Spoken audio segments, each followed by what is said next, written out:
Selama merawat dan membesarkanmu, mungkin orang tua pernah melakukan sesuatu yang membuatmu mempunyai trauma dan luka di hati. Saat ini, ada banyak dari kita yang menyimpan luka hati itu dalam diam, merasa berat untuk memaafkan. Namun tahukah kamu, memaafkan bukan berarti melupakan atau menganggap semua baik-baik saja. Memaafkan adalah langkah awal untuk menyembuhkan diri kita sendiri. Jika kamu melihat thumbnail video ini, saya yakin kamu adalah salah satu orang yang mempunyai luka hati yang disebabkan dari orang tuamu. Mungkin sampai hari ini, kamu masih merasa sulit untuk memaafkan mereka. Tapi dalam video kali ini, kita akan membahas langkah-langkah praktis dan efektif untuk memaafkan orang tua. Mengapa memaafkan itu penting untuk kesehatan mental kita, dan bagaimana kita bisa mulai proses penyembuhan dari luka hati tersebut. Jadi, pastikan kamu menonton video ini sampai habis. Selamat datang di Psikopedia, di mana kita bisa saling berbagi pengalaman hidup agar hidup kita bisa lebih bahagia dari hari ini. Sebelum kita lanjut ke dalam materinya, mari kita seruput kopi terlebih dahulu. Oke, let's go.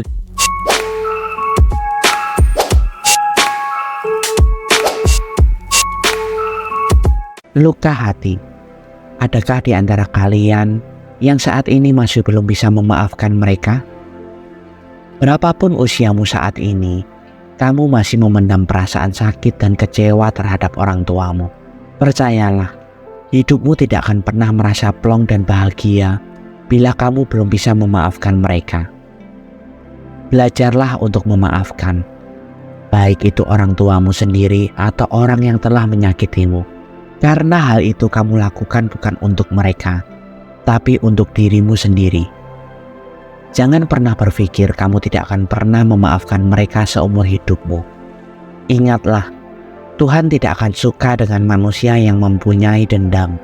Ada baiknya kamu belajar dan mencoba mengerti atas semua keadaan dan kejadian yang mungkin telah menimpa hidupmu dan meninggalkan trauma atau luka hati yang mendalam. Jika kamu masih mempunyai perasaan itu, kamu bisa mencoba beberapa cara ini agar kamu dapat sembuh dari semua luka itu. Pertama, jangan pernah simpan lukamu itu. Memaafkan, hal yang mungkin sangat sulit untuk kamu lakukan saat ini, sehingga perasaan luka ini akan kamu pendam selamanya. Namun apakah kamu tahu, cara yang paling efektif untuk menyembuhkan luka itu adalah dengan mengungkapkannya.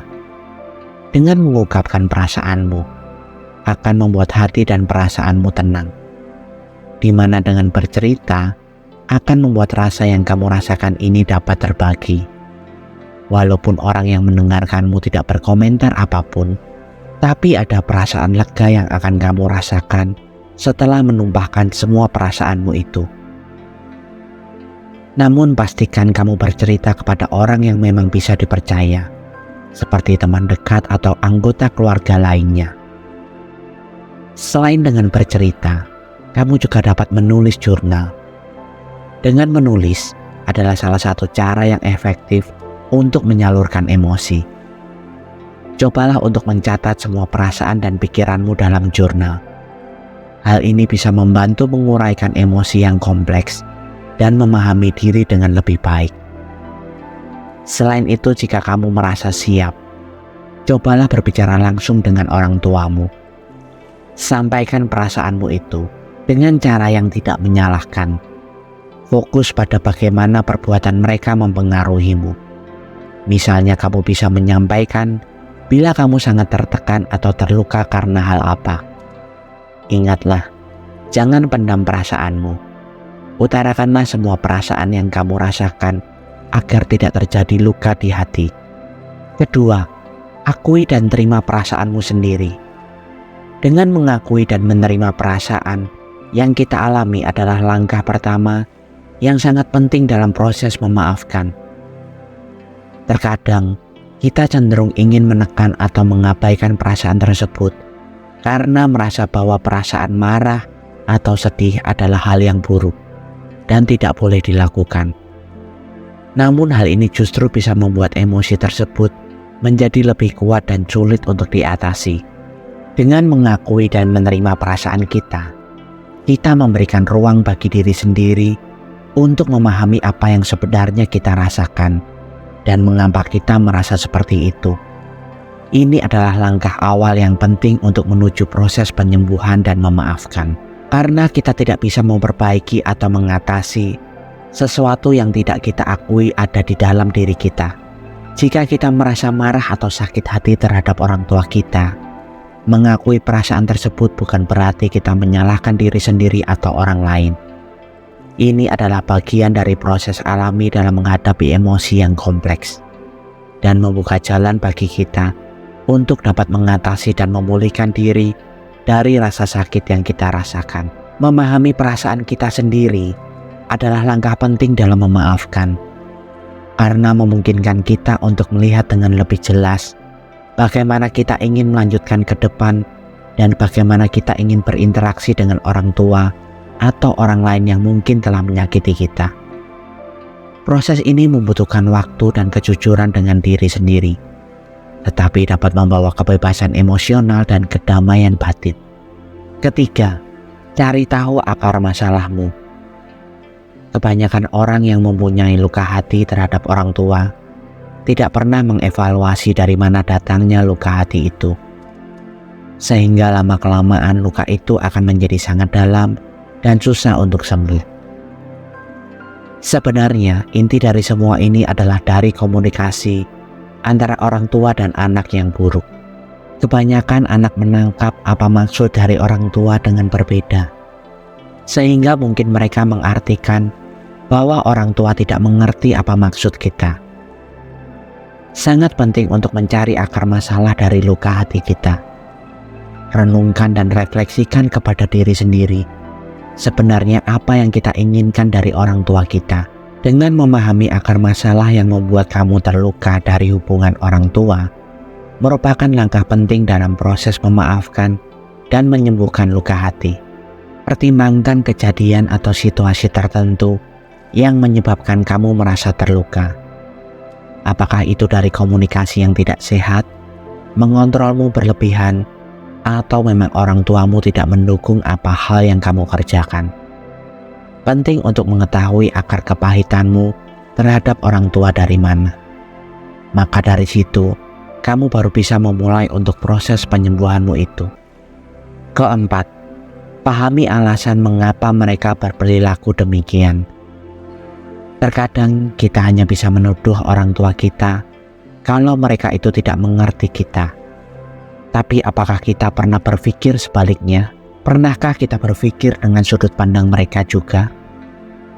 Setiap orang tua berperilaku keras terhadap anaknya tentu mempunyai sebuah maksud, dan tentu maksud itu bertujuan baik untuk anaknya.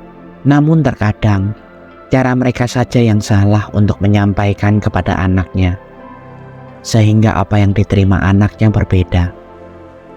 Saya sangat yakin tidak ada orang tua yang ingin anaknya itu terpuruk dan sedih. Tapi mungkin cara yang mereka lakukan itu salah. Terkadang memang ada orang tua yang memaksakan keinginan kepada anaknya, dan hal itu membuat sang anak menjadi depresi dan stres. Tapi kita sebagai anak tidak pernah berpikir, kenapa orang tuaku bersikap demikian? Nah, agar tidak terjadi salah persepsi, ada baiknya kita juga berpikir sebaliknya. Cari tahu alasan orang tua kita memaksa kita.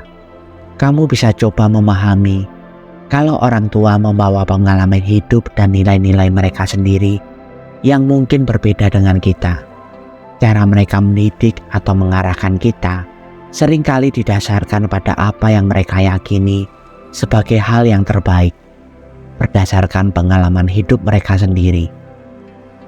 Terkadang perilaku yang tampak keras atau kontrol yang berlebihan dapat berasal dari dorongan perlindungan atau perhatian yang besar terhadap anaknya. Mereka mungkin berusaha melindungi kita dari bahaya atau kesalahan yang mereka alami sendiri sebelumnya. Orang tua sering memiliki harapan dan impian besar untuk anak-anak mereka. Perilaku mereka mungkin mencerminkan upaya mereka untuk membantu kita mencapai potensi maksimal dan sukses dalam hidup. Meskipun kadangkala cara mereka menyampaikan harapan ini bisa menimbulkan tekanan atau konflik, seperti kita sebagai anak memiliki keterbatasan dan kekurangan. Orang tua juga manusia biasa dengan keterbatasan dan kesalahan mereka sendiri. Cara mereka menyampaikan pesan atau menghadapi situasi tentu mungkin tidak selalu sempurna atau sesuai dengan harapan kita. Kadang-kadang, perbedaan dalam gaya komunikasi antara orang tua dan anak bisa menyebabkan ketidaksepemahaman atau frustasi. Orang tua mungkin tidak menyadari bagaimana cara mereka menyampaikan mempengaruhi kita secara emosional. Memahami alasan dibalik perilaku orang tua membuka ruang untuk membangun empati dan pemahaman yang lebih dalam terhadap mereka. Hal ini juga membantu kita memisahkan perilaku dari niat baik yang mendasarinya. Meskipun cara penyampaian mereka mungkin tidak selalu ideal, dengan memahami sudut pandang mereka, kita bisa menemukan titik temu untuk memulihkan hubungan dan mengembangkan cara yang lebih sehat untuk berinteraksi dengan orang tua. Itulah 4 hal penting yang bisa kamu pelajari agar kamu dapat memulihkan luka di hatimu. Dan saya harap kamu dapat memperbaiki hubungan dengan orang tuamu yang mungkin saat ini sedang tidak baik-baik saja. Ingatlah, jangan merasa kamu paling tersakiti, tapi pikirkan perasaan orang tua yang telah membesarkanmu dengan jerih payah mereka. Selagi ada waktu, bahagiakanlah mereka. Jangan sampai kamu menyesal di kemudian hari. Sayangi mereka dengan sepenuh hatimu.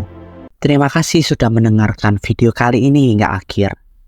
Jika kalian ingin berbagi pengalaman hidup kalian, dan mungkin hanya sekedar berkeluh kesah tentang kehidupan, kalian bisa komen di bawah video ini. Dan saya akan dengan senang hati menjadi pendengar dan rumah bagi kalian yang membutuhkan seseorang untuk mensupport kalian. Dan sertakan hashtag "Saya ingin hidup lebih bahagia" di setiap komen kalian. Sampai bertemu di video selanjutnya. Tuhan memberkati.